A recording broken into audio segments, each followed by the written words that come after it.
There are plenty of things that you should say in a job interview. After all, what you're doing is you're there to get that job. You want to sell yourself. You want to give the best impression of you that you can possibly give. But if you want to give a great impression, if you want to get that position, there are things that you shouldn't say. In this video, what I'll do is I'll tell you 10 things you should never say in a job interview. I'm going to use my experience from hiring hundreds of people and interviewing at least 10 times that many. I'll use my experience and tell you what I know and what other hiring managers and business owners know you should never say in a job interview.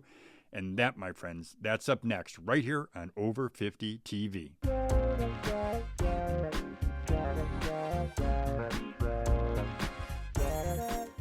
Welcome back to Over 50 TV. My name is Lou Reyes. Well, before the break, I promised I would tell you 10 things you should never say in a job interview.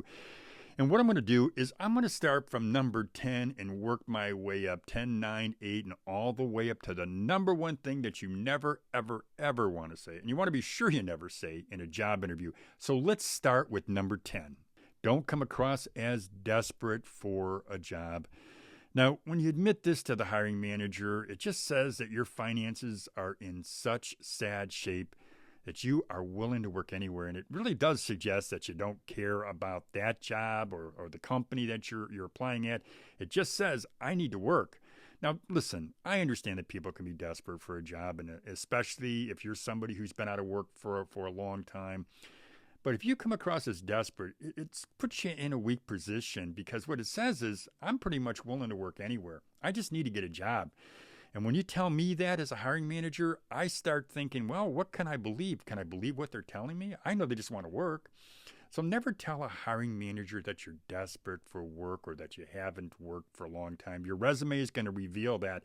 Now, one thing, when someone has told me that they're desperate to work, the first thing I think is, okay, they're desperate. They need the money.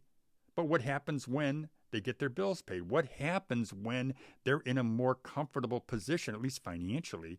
Are they just going to pick up and leave, give me their 2-week notice, and they're gone? They're out the door? Never, ever tell a hiring manager that you're desperate for a job. Number 9, don't bring up or mention a competitor.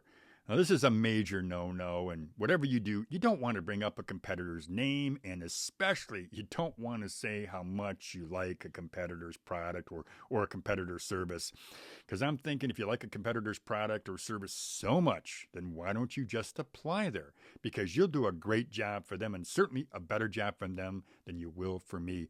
For someone applying for a higher position, though, here's what I'm going to say. I do recommend learning about the company's competitors, learning as much as you know, or almost as much as you know, about the company that you're applying at.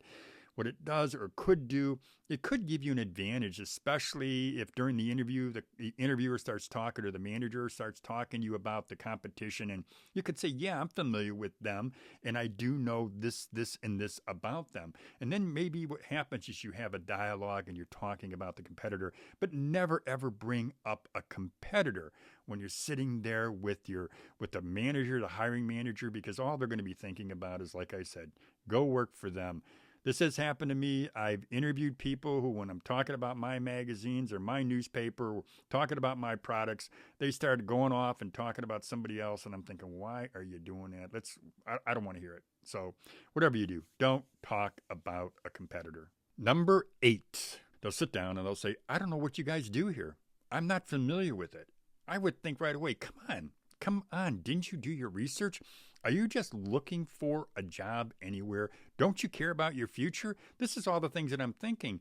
And I'm also thinking, if you don't care enough to do your research, to know what we do here, well, then why should I care about you? And I am going to show you the door.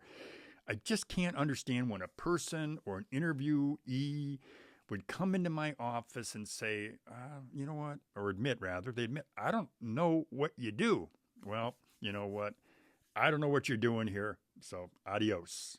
Number 7, what would I be doing? If you ask that question when you're sitting in front of somebody who is interviewing you for a job, it could be your future. When you frame a question that way, at least when I hear it framed that way, it's usually from a candidate applying for what I would just say is a lower non-management position at the company because they certainly don't have experience. They know most people with experience would never ask that question when they're applying for a position that's higher up in the ladder. Now, it's not something that you want to admit, what would I be doing here? Well, you know what? If you read the job posting, you would have a real good idea of what the job entails. So you never want to say, what would I do here? Again, it just lets me know as a person who's hired a lot of other people that, you know what, this person, they're probably not somebody that I want to hire. Now, let me just say this though. If I'm sitting there, if you're the person and I'm interviewing you, you could say, instead of saying, what would I be doing here? You could simply say, well, can you tell me what the first week would be like, or maybe what the first month? You could say, well, what would the first month be like? Or you could say, well, what are some of the goals, some of the things that you expect from me in the first, say, 60 to 90 days? There's such a difference there. But it's really, again, it's just how you frame it. But never say, what would I be doing here? Number 6, never admit that you haven't used that company's product or service. And when I say used, I mean if it's a grill that they sell or that they manufacture, look at that grill, know all about it. If they're selling bikes, if they're a bike manufacturer or a bike wholesaler or retailer, know about their particular bikes or the models that they carry. And bike retailers will carry only certain models usually. So get to know the product or get to know the services, but never admit that you haven't used their product or service, because what that does is it just says, hey, I'm just here for an interview. I just want to come in and see what you have available. It shows them that you're really not invested in that company. And telling them that you've used their product and letting them know some of the reasons you've used it, some of the benefits that you realize, it tells them that you're invested, that you really do want that position, and you know enough about that company and their products and services. You know enough to say, yeah, I want to work here. Number 5, don't brag or come off cocky. Hiring managers, they want to hire people who have a history of accomplishment. There's no question. And it's obviously very important for you to let them know what you've done. You just don't have to do it in a way that suggests that you know or believe you're the best thing since sliced bread. All that does is raises a red flag, and it tells the hiring manager that you probably don't play well with others. Now, certainly hiring managers, they want to hire a confident and a competent person. But I found this to be true. I found that people with huge egos, they're challenging to manage, they're often selfish, and they don't like to be questioned. Yeah, they don't like to be questioned. That only disrupts the workflow, and I'll tell you this, that's somebody with a big ego, somebody who knows or comes off cocky or sits in there and just brags. The hiring manager is turning them off in their head. They're not listening anymore. That person is in their own little world, and let them go off in their own little world, and that hiring manager can't wait to open the door to let them go. Number 4, you don't want to say, well, there's nothing I can't handle.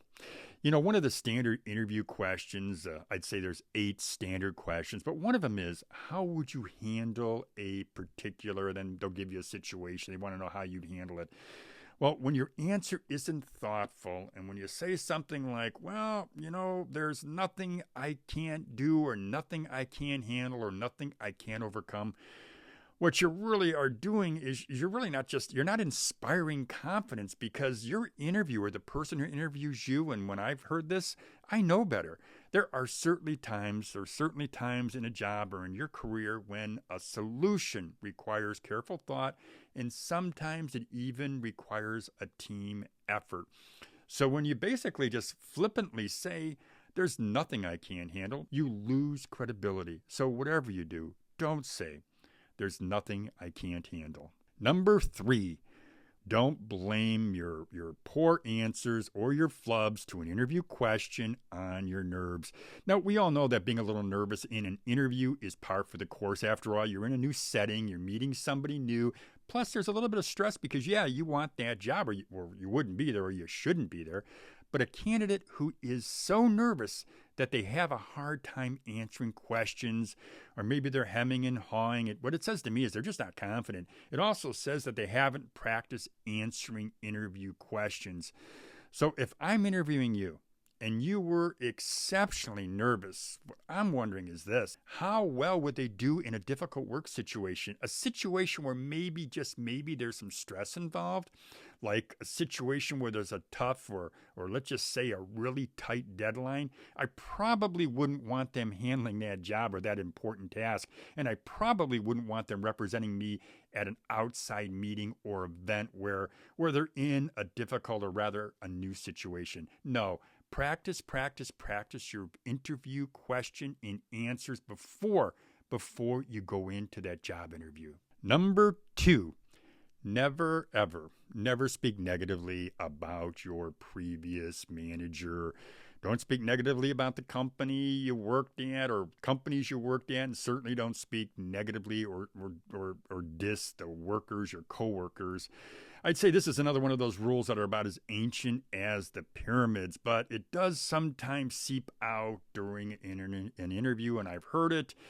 And when I hear this, I'm thinking right away, they can't let the past go. They're completely not ready. They're just completely not ready to move on. And sometimes, to me, it's a sign of immaturity or maybe even insecurity. I also think that this is a candidate's way of letting me know how good they are and how bad that company was that they left, their previous employer. And you know what? I really don't care. I don't care about the other company. I just want to determine if you as a candidate check all the boxes. Who cares? I don't care. Why waste my time, or why waste the HR manager's time or the hiring manager's time letting them know how bad the company was or your previous employer was horrible? Don't waste your time. Don't waste their time. Number 1, and I know you've been waiting for this one, the number 1 question you never want to ask is, don't ask about. Now, this rule is as ancient as the pyramids, yet believe it or not, there are still people who make the mistake of asking about pay in the first or maybe in the second interview. Wait for that hiring manager to tell you. Now, whenever I've interviewed a person and they brought up pay or they brought up compensation, especially early in the interview, one of the things I knew was this. I knew that their priority was not the position, not the job, not their career, or certainly not working at my company. What their priority is, hey, how much money am I going to make? How much money am I going to make? And there's nothing wrong with knowing how much money you're going to make, what your compensation is going to be. You're going to learn that in due course. If you need to know that answer, if you have a reason to believe that, hey, I got to know this answer because I'm not sure about this company, well, find it out before you interview for the job. Do your research. Know that answer before you go in. Otherwise, be patient. They'll tell you. If this job is worth your time to go, if the interview is worth your time, then be patient and wait for them to let you know what the compensation is. Well, there you go, folks. I've just told you 10 things to never say in an interview. If you do have any questions, please feel free to make a comment in the comment box. I will ask you one more thing. Subscribe to Over 50 TV.